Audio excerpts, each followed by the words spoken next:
Bonjour. Aujourd'hui, dans cette nouvelle vidéo, il s'agit pour nous d'établir le lien entre la matrice de covariance et l'ellipse de confiance associée. Donc, dans l'exercice aujourd'hui, on a donc là les matrices de covariance et il s'agit pour nous de rien qu'à vue d'œil d'établir à quoi correspond donc chacune des ellipses. Donc, par exemple, pour la matrice G1, on voit une matrice identité, du coup, on sait que c'est un cercle. Donc, maintenant, et c'est le cercle unité. Cercle parce que c'est l'identité, et cercle unité vu que c'est pas un, quoi. Donc, on peut rapidement identifier que c'est le premier cercle.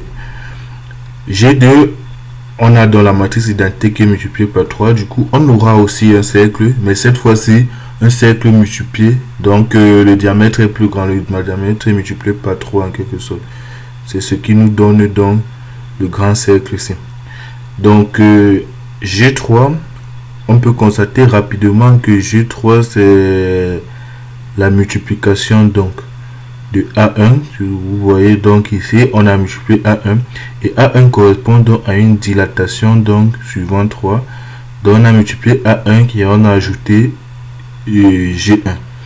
Donc rapidement on peut voir que on aura dans une dilatation, du coup on s'attend à l'ellipse. Donc on a une ellipse, mais le fait qu'on ait fait plus G1, c'est une ellipse qui doit contenir donc G1 et qui doit contenir G1 comme j'ai dit, et l'ellipse n'a pas subi de rotation. Donc du coup on voit que c'est cette grande ellipse.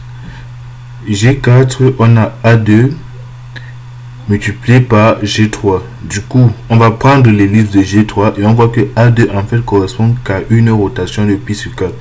Donc on récupère l'ellipse de G3 qu'on fait tourner de pi sur 4 comme là. Et G5 correspond à G4 plus G3. Du coup, c'est la somme de deux matrices de covariance qui donne aussi une matrice de covariance. Sauf que la matrice de covariance G5 doit contenir G4 et G3 du fait de la relation d'ordre qui lie les deux. Donc on a donc G4 qui était donné par l'ellipse C. Donc ça veut dire que G5 va contenir G4 et G3. Donc il nous reste plus que deux ellipses, celle-ci et celle-ci. Mais on voit que celle-ci ne contient pas G3 qui est défini là. Elle contient G4 mais pas G3. L'ellipse C contient G4 mais pas G3. Donc c'est la raison pour laquelle on choisit ceci. Et G6 n'est autre que A2 fois G5 fois A2. Donc du coup on a une rotation de G5. Donc on va prendre G5 qu'on va roter et on obtient donc celle-ci. Donc voilà comment on a pu identifier rapidement les différentes ellipses. Donc cette fois-ci, on a présenté, vous voyez donc à partir des matrices de covariance, on peut identifier à quoi correspond l'ellipse.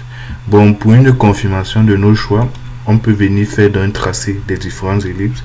Ici, là, nous avons donc les matrices. On a la matrice G1, G2 jusqu'à G6. Et ensuite, on trace donc les différentes matrices. Donc, nous, on a commencé par tracer G6, G5, G4. Et on a toutes nos différentes matrices.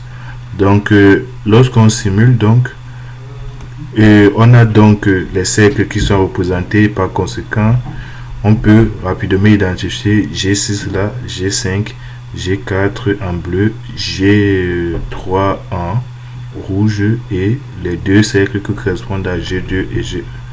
Merci pour votre attention.